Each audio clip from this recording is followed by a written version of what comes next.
Good afternoon, everyone. We are into a med session, meteorology.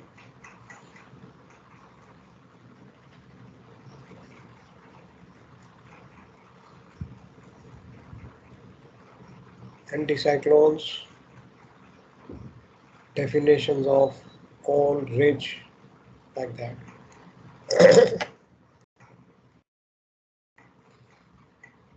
So, to start discussion, anticyclone depressions and fronts.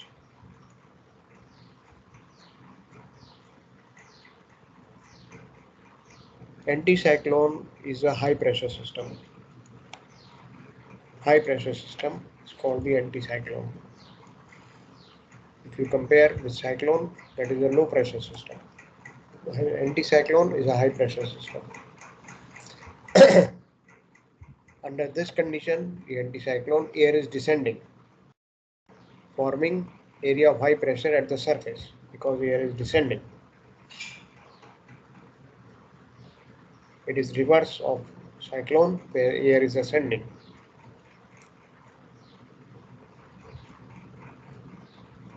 Weather is usually settled, but there could be small amount of cloud cover.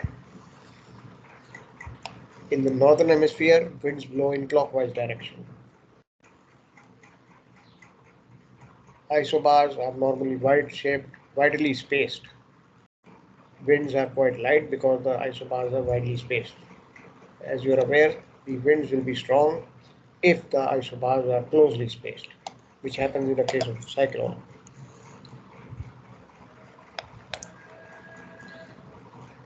It can be identified on the weather charts. Large area, widely spaced isobars. Pressure is higher than surrounding areas. When compared, pressure is higher inside the anticyclone when compared with the surrounding areas.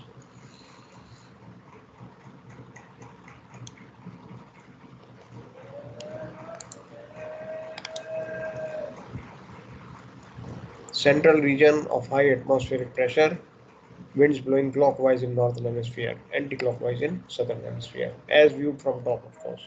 We are looking at the circulation of the wind when having a look from the top, then clockwise in northern and counterclockwise, anti-clockwise in southern.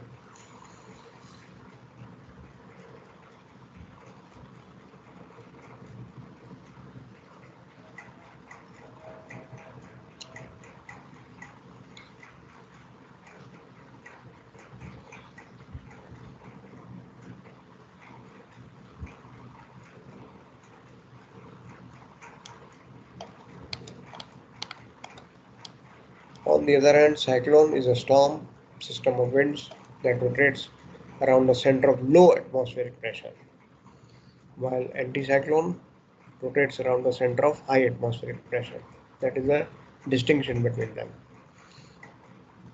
But both are associated with some weather patterns.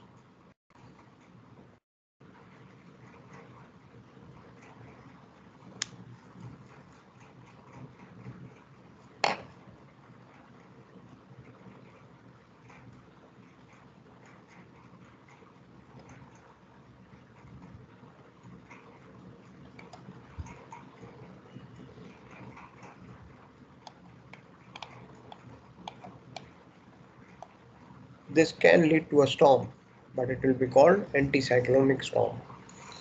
High pressure center, winds are flowing in the direction opposite to that of flow above a region of low pressure.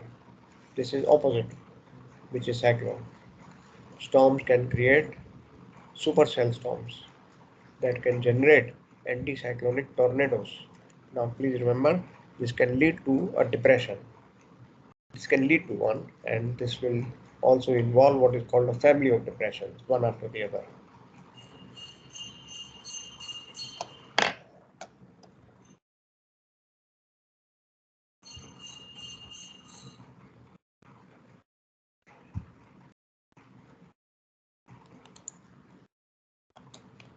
There could be winter anticyclones or summer anticyclones. In winter, settled conditions, light winds. are related with anticyclones, which can lead to, because it is winter time, it can lead to frost and fog. Clear skies, so radiation can be lost. The heat can be lost from the surface of the earth by radiation, which will allow temperatures to fall because the heat can be allowed to escape. No cloud cover, clear skies, so heat can be lost. This can lead to air or ground frost.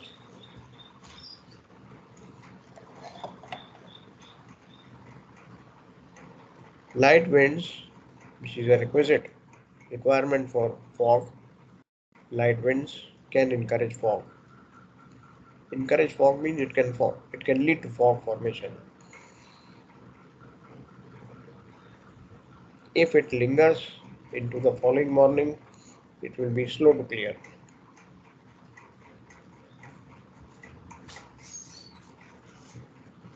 This phenomena is observed over northern Europe during winter and can bring spells of cold easterly winds to the UK, which is of course just a phenomena because something has to cover.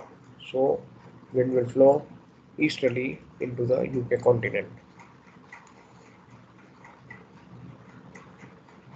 Now it is happening because high pressure system has become established over northern Europe.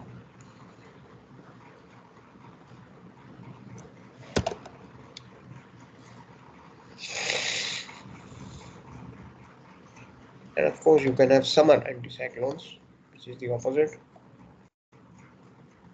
Long sunny days, warm temperatures. Associated weather is normally dry. But very hot temperatures, if found, can trigger what is called thunderstorms. But usually anticyclone situated over the UK continent brings warm, fine weather.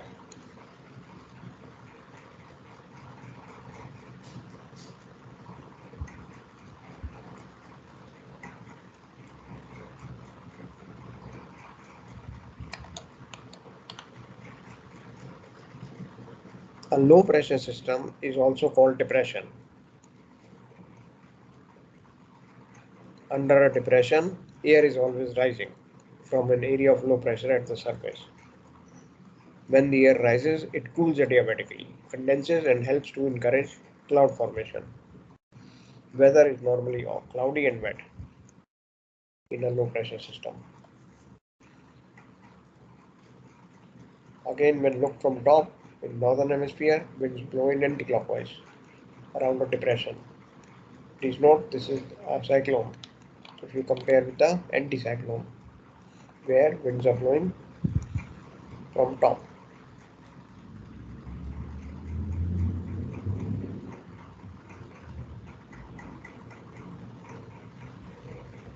Anticyclone, air is descending. Cyclone, the air is ascending.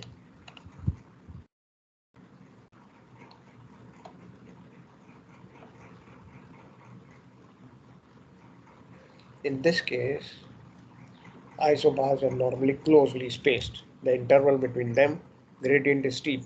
Therefore, it leads to strong winds. You can easily identify them on weather charts because area of closely shaped isobars, often almost circular. Isobars almost circular, and the pressure is lower inside the center part than the surrounding area. They are often accompanied by fronts.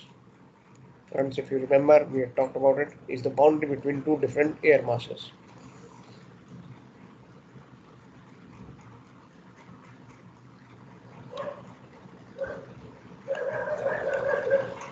Yeah, we had talked about it, but it figures here again because we are talking about anticyclone depressions. Boundary between two different types of air masses is all front.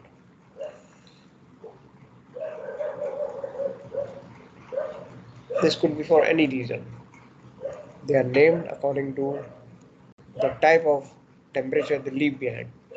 As we had discussed, a warm front is a front which after it passes leaves the temperature higher than before, and cold front when the temperature is lower than before.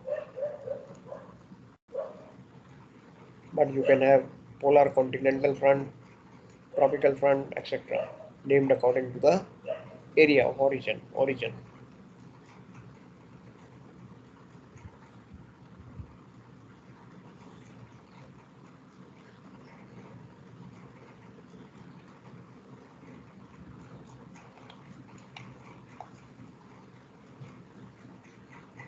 Two different air masses.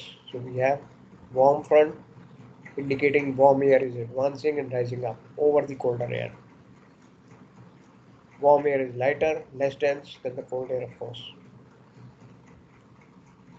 So warm front will occur where warmer air is replacing colder air.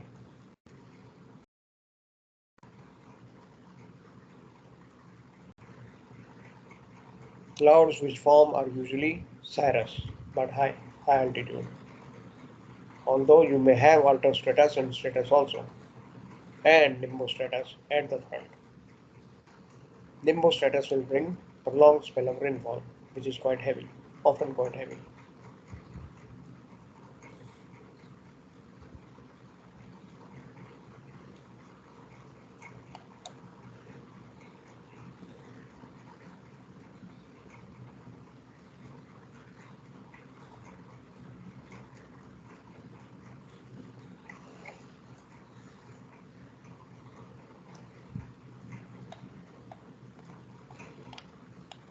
This is showing the formation of the front.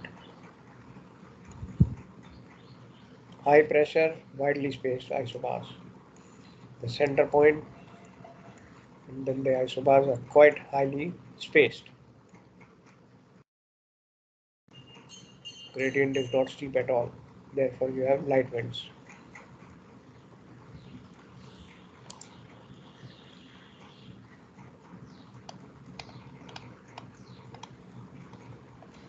One example is the Siberian anticyclone. This is the area of high pressure that forms over Canada and Alaska during winter time. And then process increases the mass of air above the surface, causing anticyclone.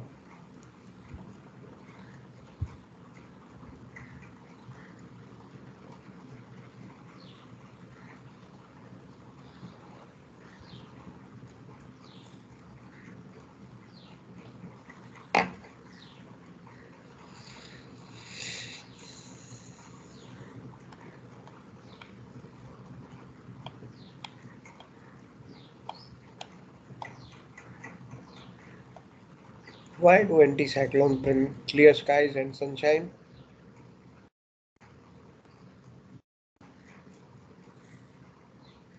Clear skies and sunshine because air is descending down rather than rising up.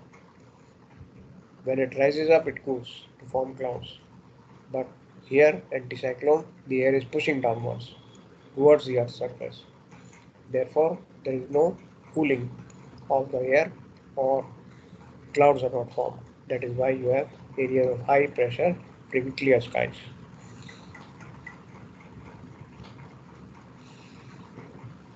See, if the air was instead like a cyclone, it was pushing upwards, then it can cool adiabatically to form clouds. But here, with anticyclone, the air is coming down. Therefore, clouds are not being formed and you have clear skies.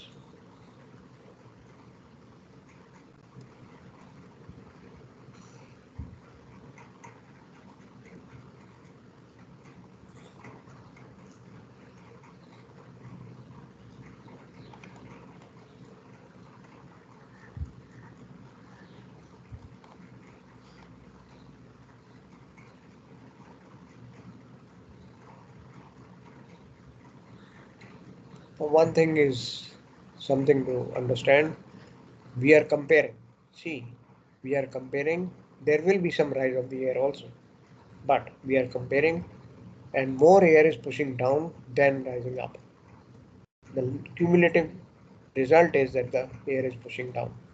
It is not that no air is rising up. Of course, there will be something rising up also, but comparatively more air is pushing downwards towards the Earth's surface. So there is no cloud formation which brings clear skies.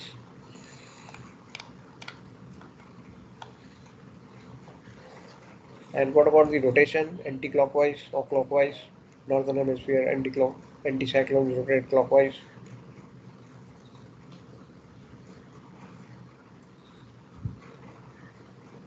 The rotation itself, clockwise or counterclockwise, is caused by the movement of colder high pressure air that is moving away from the poles towards the equator and affected or deflected by rotation of the earth.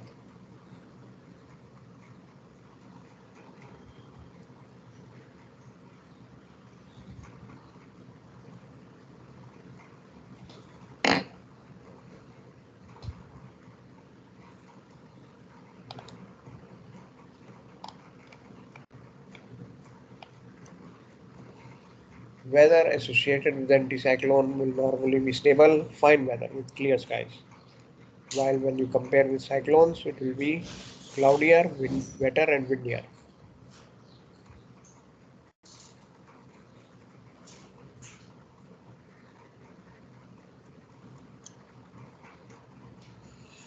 And because the isobars are so widely spaced, therefore the wind force is very less, bringing us to a conclusion that anticyclones are more or less welcome instead of cyclones. Stable weather and less windier.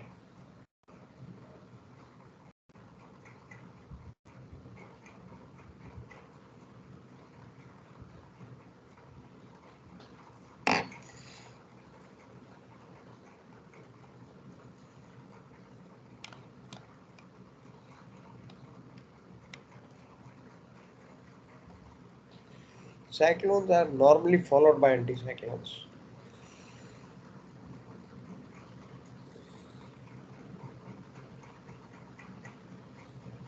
So this brings around because Coriolis force directs or deflects the wind away from the original path. Because of rotation of Earth, Coriolis force acts and deflects wind to the right in northern hemisphere and left in southern hemisphere. That deflection will bring about a pressure created, low pressure created. So spinning storms are found around high pressure systems.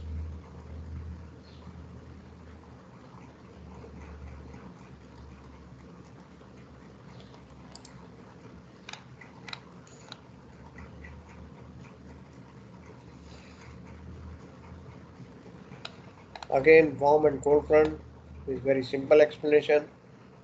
As described earlier also, cold front is one when once the front has passed the stationary target, then the temperature is cooler than before. Then it is called a cold front.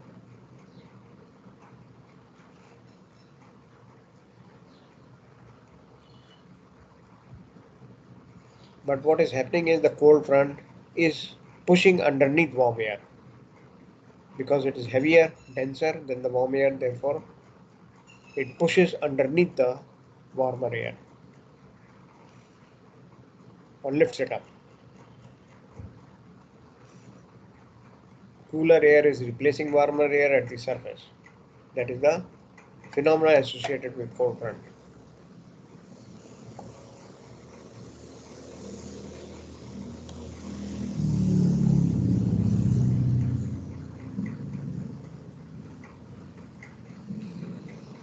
Now, because of this, as the front passes, cold front passes the stationary observer, temperature fall. Temperatures fall, and there is a short spell of very heavy rain, which can also be accumulated to thunderstorm. But once the front has passed, the weather is much brighter. Broken clouds, but occasional showers. Wind will veer. Obviously, you must remember as soon as the front passes, the wind veers. Means changes direction 90-degree. Then you know that the front has passed.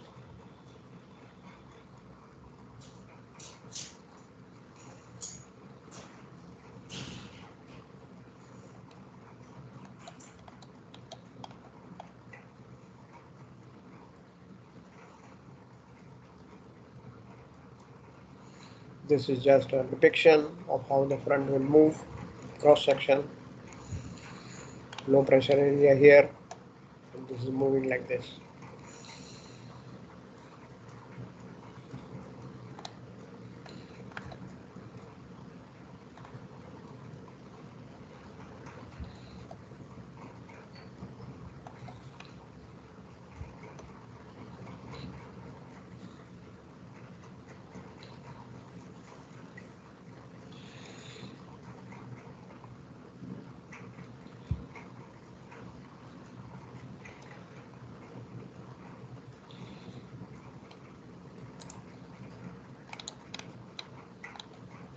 What is a ridge?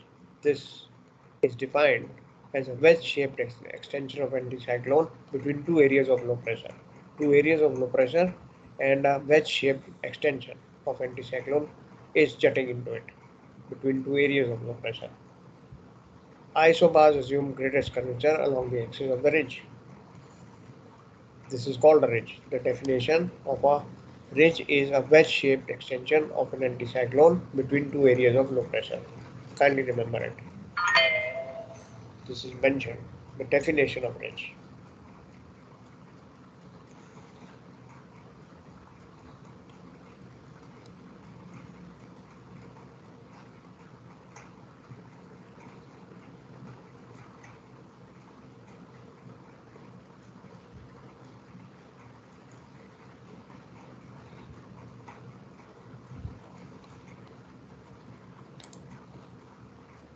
This is the one ridge. Area of high pressure jutting into area of low pressure. High pressure jutting inside.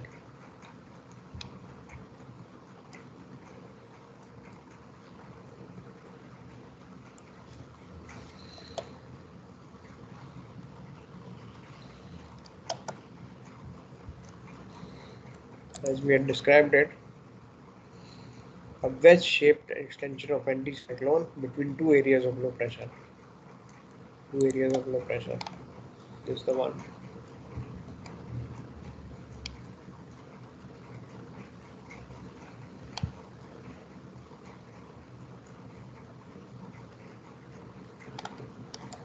Or you could have what is called a call, which is two low pressure areas, again jetting, but something different. Ridge described like this. Isobars are greatest curvature along the axis of the ridge, while you have this one which is called a fall.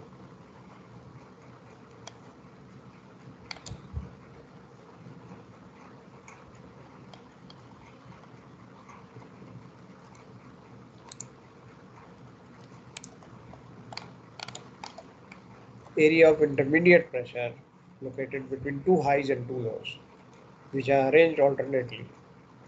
Fall, area of indeterminate pressure located between two highs and two lows, arranged alternately. By diagram it looks like this. Low, low, alternate, high, high. In between you have what is called a fall.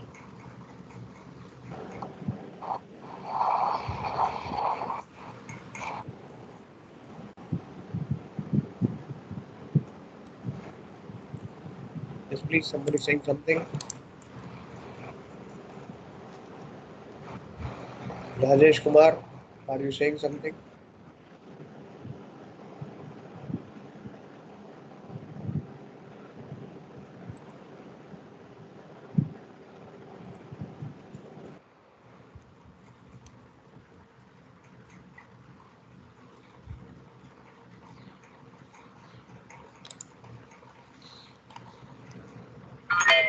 So that will be defined as a col, COL. Alternate, high pressure, and this area jutting in between alternate low pressure area. So by definition, interdeterminate pressure is somewhere in between, located between two highs and two lows, which are arranged alternately. Then this is the definition you will use to describe col. Cold weather, light variable winds, maybe thundery in summer and dull winter time. Wind circulation is shown by arrows, of course. It is easy to determine winds are variable because they will keep on moving as per the isobaric pattern.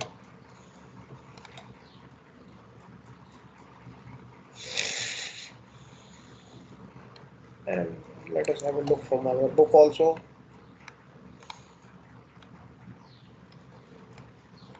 Cone is described like this: area of two highs and two lows situated alternately,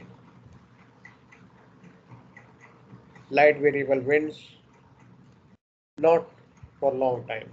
Sudden change of weather is likely because this may get filled up and then the weather will change.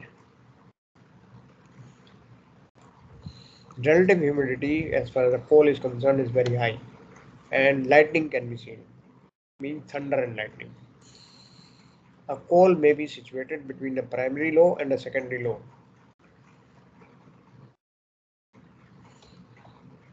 Secondary low is normally situated at the boundary between two different air masses.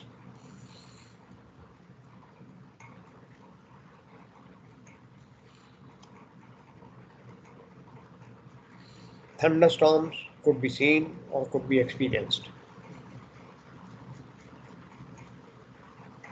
In autumn time, it has been noticed fog can be experienced in coal.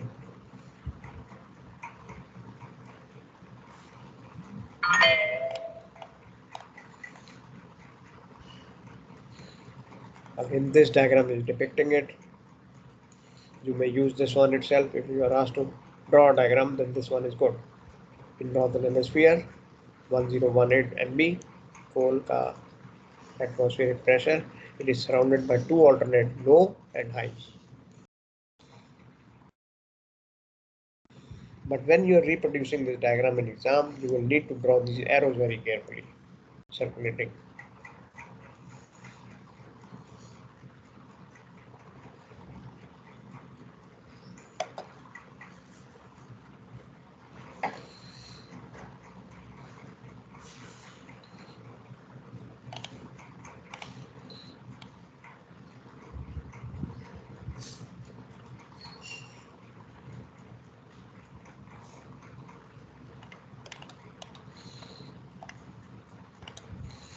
And the other way around in the arrows for southern hemisphere. Same diagram, but this time in southern hemisphere, the arrows are reversed.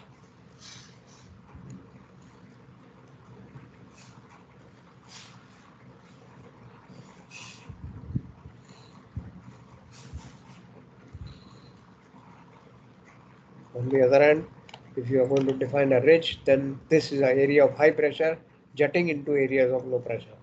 Areas of high pressure jutting into areas of low pressure. That is defined as a ridge or wedge, but more correctly ridge. It is called ridge in meteorology, although it looks like a wedge jutting in.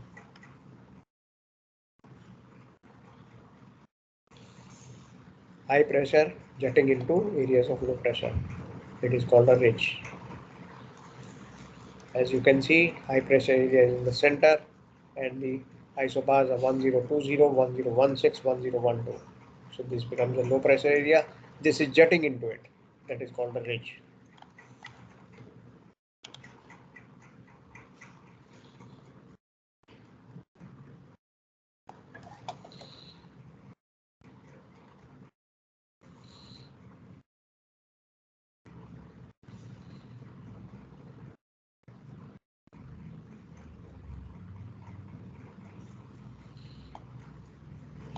The weather associated with the ridge, you may remember, is like that of an anticyclone. No precipitation, light winds, no clouds.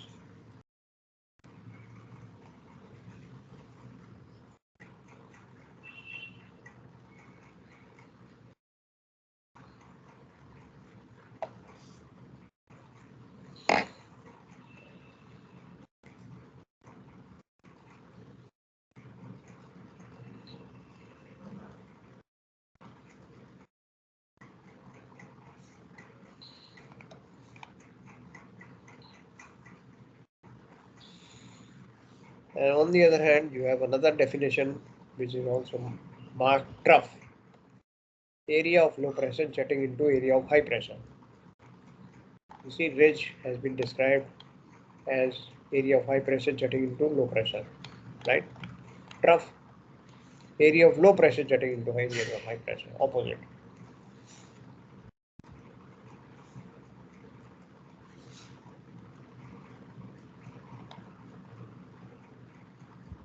You will need to remember this verbatim as it is. This is just the definition of trough. Area of low pressure jetting into area of high pressure.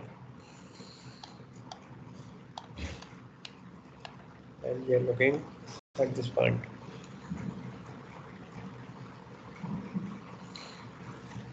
Area of low pressure jetting into area of high pressure. Then it is called a trough.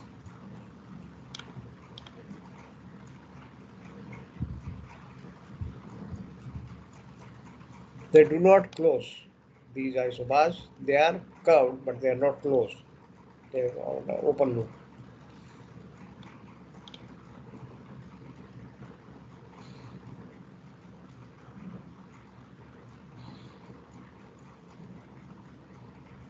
Obviously, the winds will blow from area of high pressure to low pressure, right? But it could be a frontal trough or could be a non-frontal trough.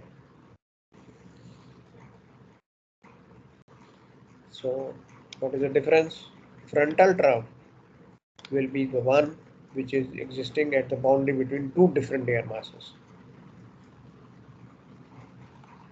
Frontal trough, this one.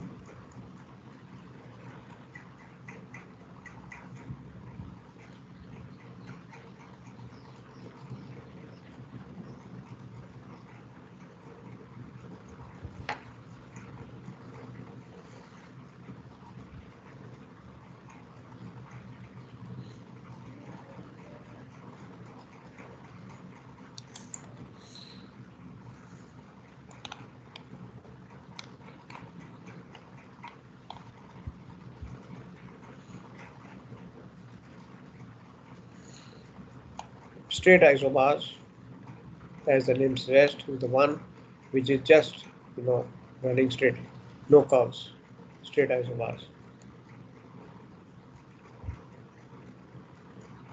Now this is actually signifying no wind because there is nothing which is curved. So you are not going to have any very great winds flowing, straight isobars.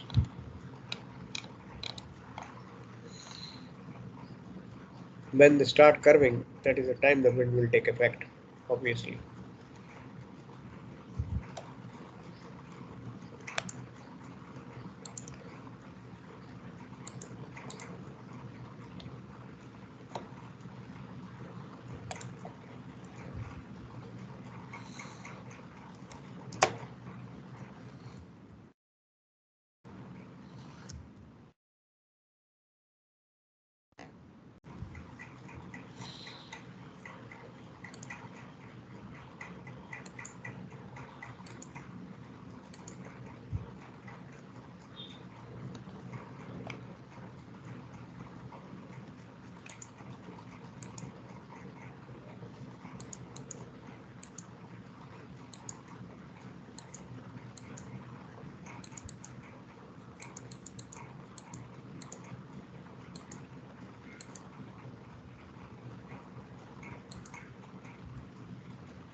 There is also something mentioned regarding family of depressions.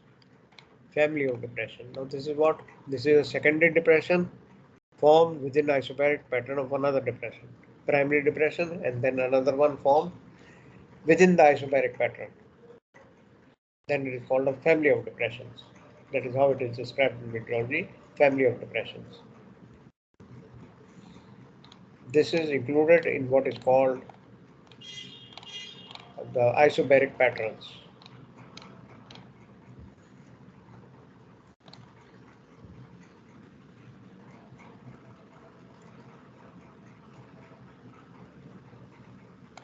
Oh, share screen not visible.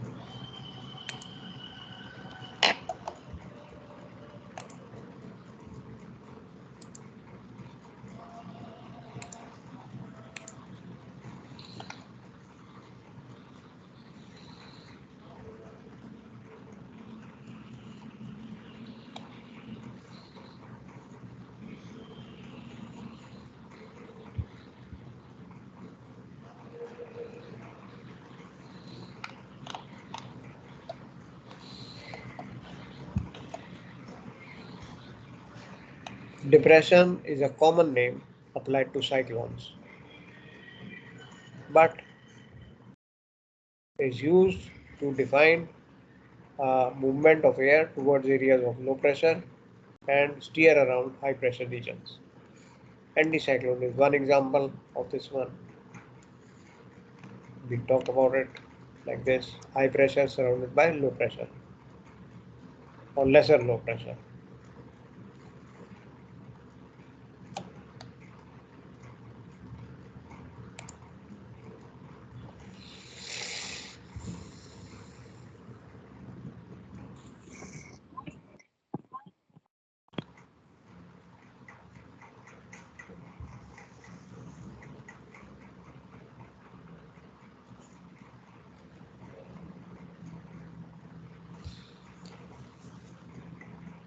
When looking from top, anticyclone wind circulation is clockwise, like this, clockwise circulation.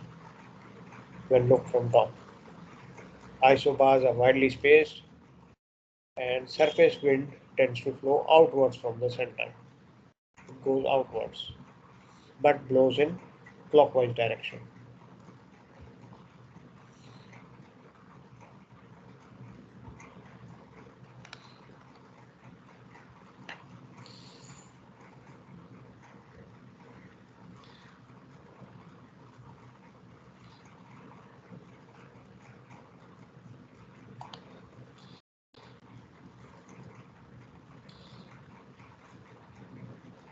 In summer, weather associated with anticyclone is normally dry, sunny, and warm.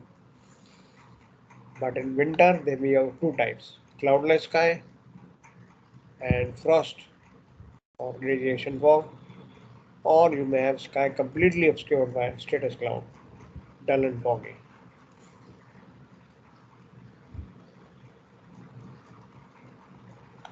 Now, this is what I was talking about: secondary depression, one which has formed within the isobaric pattern of another one. This is called family of depressions. When the primary depression is old and filling up, secondary may develop and deepen till it completely absorbs the old one, like this. You have a primary low and this is a secondary low. Together they are called family of depression. That is the name used. So you may have a primary low like this over here and a secondary low may develop. And then it can start deepening until it engulfs the primary one. They become one.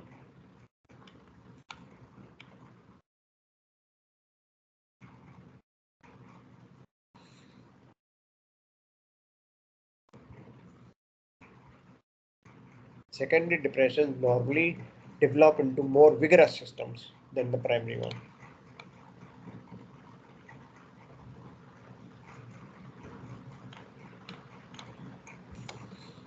So if you are asked to draw or explain family of depression, this is the diagram you can use.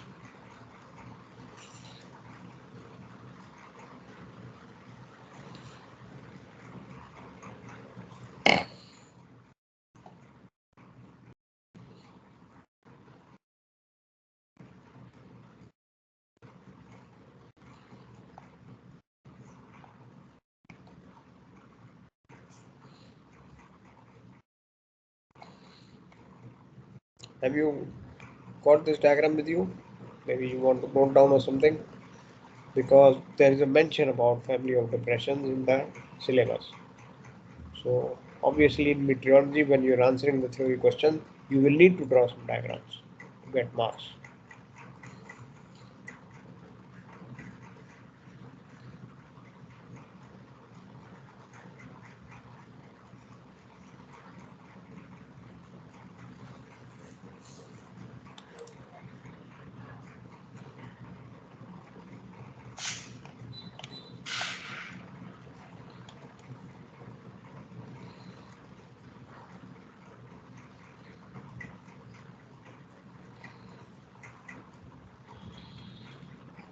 Then we saw what is trough. This is ridge, this is fall. I'm sure you've noted down. And we also saw what is trough. Yeah, this will take care.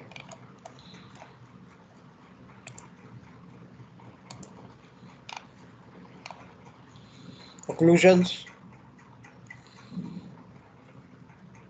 Warm front normally is moving ahead than the cold front. Cold from front travels much quicker than warm front. Eventually it will catch up and then it will lift up the warm front. When the two fronts meet, warm air is lifted from the surface and occlusion is formed. Occlusion is like this.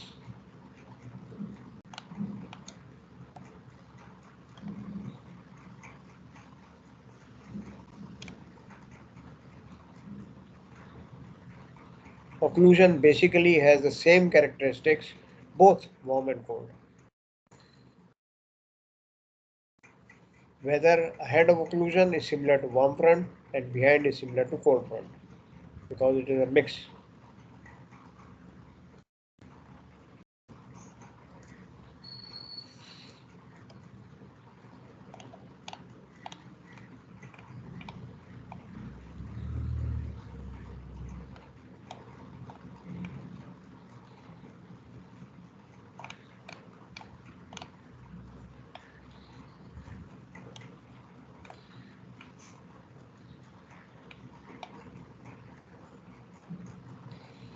But overall, eventually the frontal system does die down. As all the warm air has been pushed up from the surface, all remains is cold air. So the occlusion dies out. Temperature is then similar to both sides.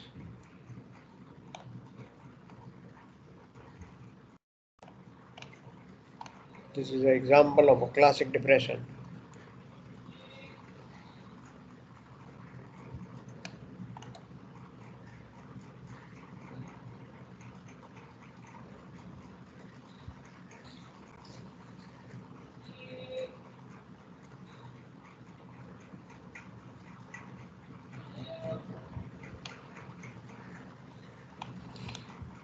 This is how the weather pattern is there when you're talking of passage of depression. If you are talking of a warm front, ahead of the warm front, this is the pressure. Starts to fall steadily. On passage of the warm front, continues to fall. In the warm sector, it steadies. Then comes the cold front, it starts to rise and will continue to rise.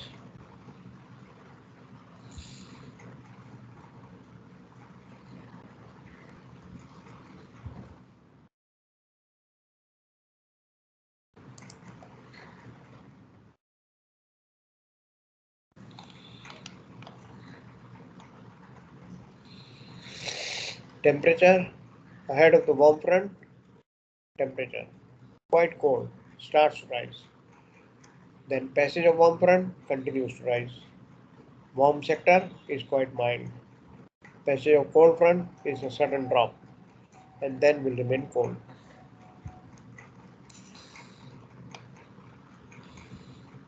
Then of course cloud cover is also there for different sectors ahead of the warm front.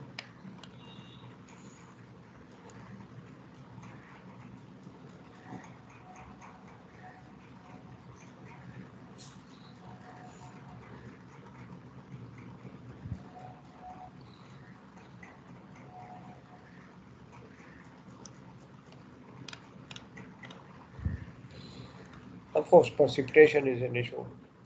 Ahead of the warm front, during the warm front, passage of cold front, and then you know precipitation is always an issue.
So one indication that the front has already passed you is this.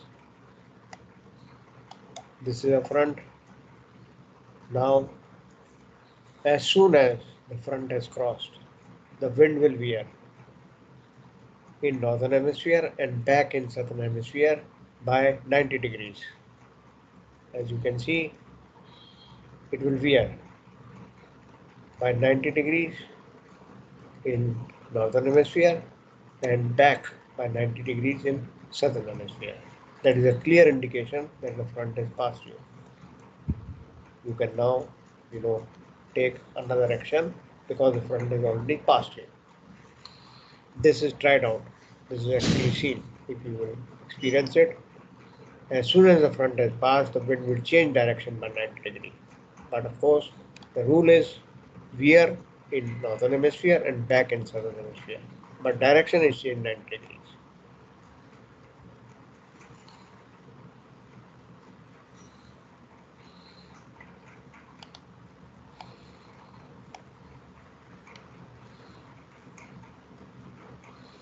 This is a case of frontal depression, remember. In non-frontal, the isobars are curved.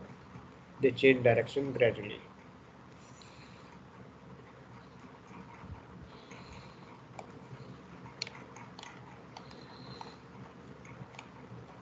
So that was the discussion on anticyclones, and then we can continue again.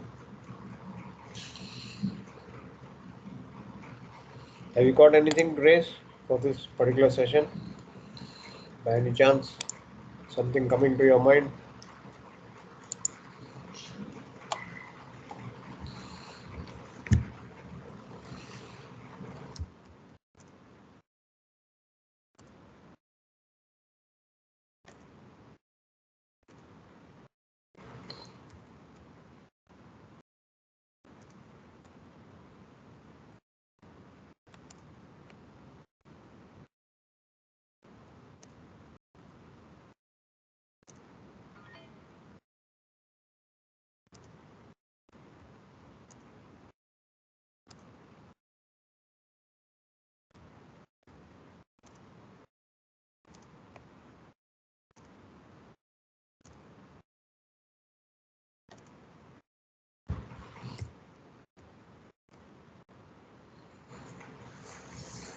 I think we have a session tomorrow also, no problem. Just 1 minute, let me check the timetable. I think we have a session on meteorology and then also cargo.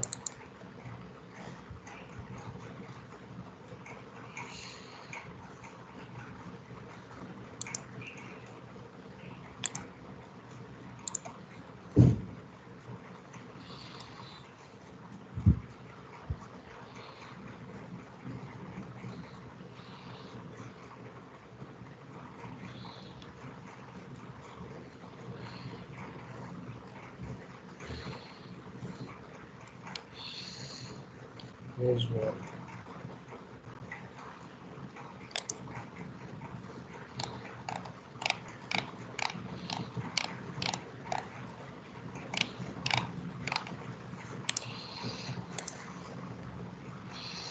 Wednesday.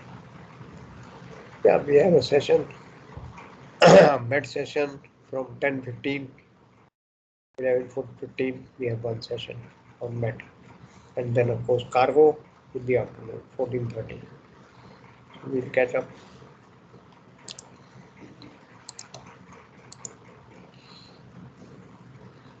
You may respond to this one. For now, for the time being, I'm done. Unless you have something to raise.